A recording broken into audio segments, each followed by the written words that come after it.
Hey y'all, it's Emma. Welcome back to my channel. And this is the first of hopefully many reading wrap-ups. This one's for January 2024. I know I'm a little bit late, but doesn't matter. It's February now. I read 13 books in January. I managed to read through all of my anticipated reads. If you saw my 2024 TBR video / on haul video, then you would know I read like a majority of those books on that list. So since I managed to read all my anticipated reads, I'm gonna slump for the rest of the year. It's gonna be fun.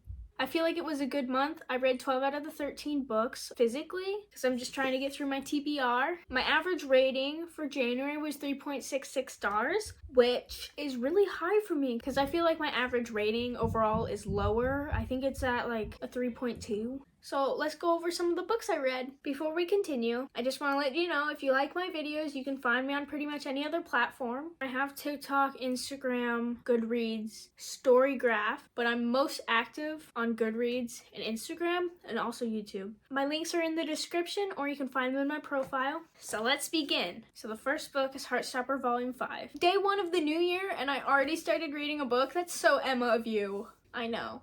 But I can't blame myself, it's Alice Oseman, it's Heartstopper. It's only a graphic novel, it's easy to read. This is definitely my comfort series. I mean, okay, yeah, right there. I trust Alice Oseman's graphic novel skills, so you know, I had to read it, and I already said I would read it no matter what in my TBR video. I think the first 2 volumes were better, but you know, this one's just really enjoyable also, so like, it's not that bad. I gave it 4 stars. It's just really cute. Who doesn't love a comfort story? Book number 2. And we don't talk about this book. We don't talk about it. If you haven't watched the video where I read Bio Book Talk books, then you should watch that. Because I go over this book as the 3rd and final book I read for that video. And I have some feelings about it. I know who this is. What are you doing here? That, not needed. Didn't have to say that. I might be insane. Yeah, Juliet, I'm insane now. What is happening? New favorite character. I know, this is everybody's favorite character. Finally get to meet them. And he's funny too. It was a roller coaster of emotions. I regularly see videos about this book on my feed. So when I was at Barnes & Noble during Thanksgiving, you know I had to scoop it up. I don't know how to feel about it. I'm mostly disappointed, but I'm also hoping that the series gets better. It's always Warner this, Warner that. I don't get the hype about Aaron Warner. He's a creep. Anyways, in the video I made for this, I rated it 3 stars, but then I was thinking back on it and I actually changed my rating to 2 stars, which is unfortunate, but that's how it goes. Book number 3, My Life as a Weapon. So I finally got around to reading this last physical comic I have on my shelf. Half of this volume was good, half of it wasn't. I really enjoyed issues 1 through 3, but 4 through 5 were not it for me at all. I rated it 3 stars, but I'm a little biased to rate comics higher. Hawkeye has always been one of my favorite heroes because he's not really super, he's just a human. And you know, he's like Katniss, he has a bow and arrow. Who doesn't like a bow and arrowed hero? Book number 4, If We Were Villains, also nicely annotated. I started this book because I saw my friend reading it and I thought we could buddy read, but you know I read so fast, so that didn't end up happening. I bought it over Thanksgiving and I thought I would read it later in the year, but here we are. Oh well, it's January and I already finished reading it. I've had it for 3 months. There's books on my shelf that have been here for upwards of a year and I haven't gotten around to reading them. But this book is like the nerdiest dark academia ever. I mean, they quote Shakespeare quotes in normal conversation back and forth constantly. And while that might be a problem for some people, you know, I just sort of skipped it, which meant I probably lost some of the underlying context. But you know, I'm not pulling up Google every 2 seconds. No thanks. I gave it 4.5 stars. I found it really enjoyable. Would recommend. Book number 5, Once Upon a Broken Heart. If you like Caraval, you will like this series. You don't even have to read Caraval in order to read this series. You could just dive right in, but just know that Caraval takes place chronologically before this book. So it makes sense if you read Caraval first and then this, but you know, you do you. In fact, I probably enjoyed this more than Caraval. I give it 4.5 stars also. I didn't really like Jax and Caraval, but here in this book, oh my gosh, I was living off the tension between Ava and Jax. I can't wait to read the second book, although it's not coming until April for some reason. I had to pre-order it for some strange reason on Amazon, which don't know what's up there, but okay. Book number 6 is Book Lovers. This is very relatable. Book lovers, I'm a book lover, clearly. I wouldn't be here if I wasn't.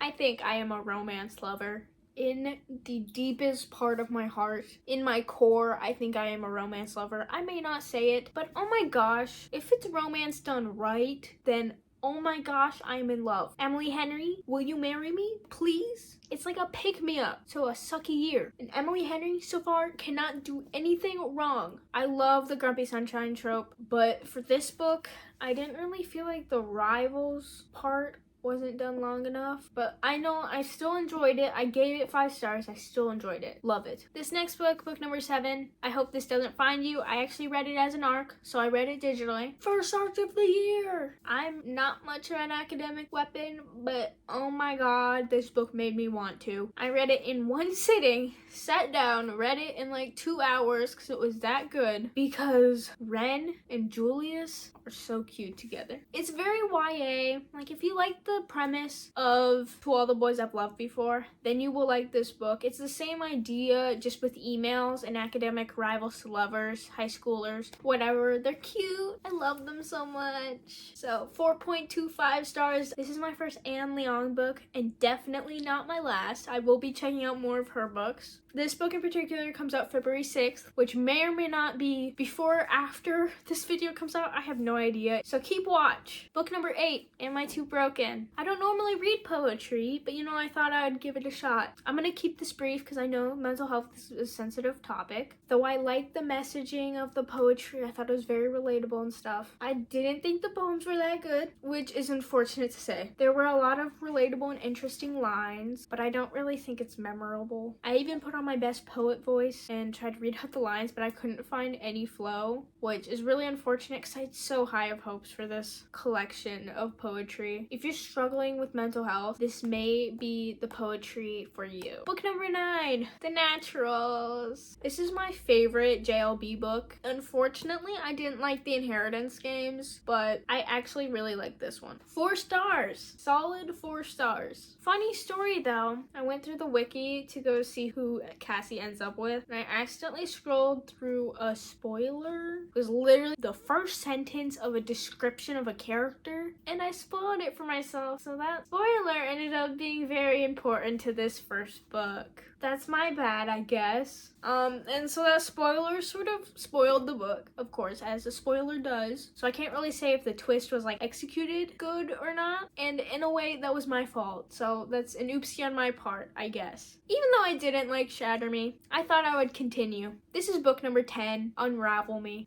This book is actually the thing that made me decrease my Shatter Me rating to a 2, because I gave this book 3 stars. Though I have similar problems with this book that I did with the first book, I did like this book more. I thought it was boring in the beginning, but you know, I was like expecting that, I guess. I still find the characters infuriating at times, but Kenji's humor is the best part. Can't get enough of him. 3 stars, and I'm currently reading Ignite Me. Next up, I'm gonna have you take a guess on what this book is.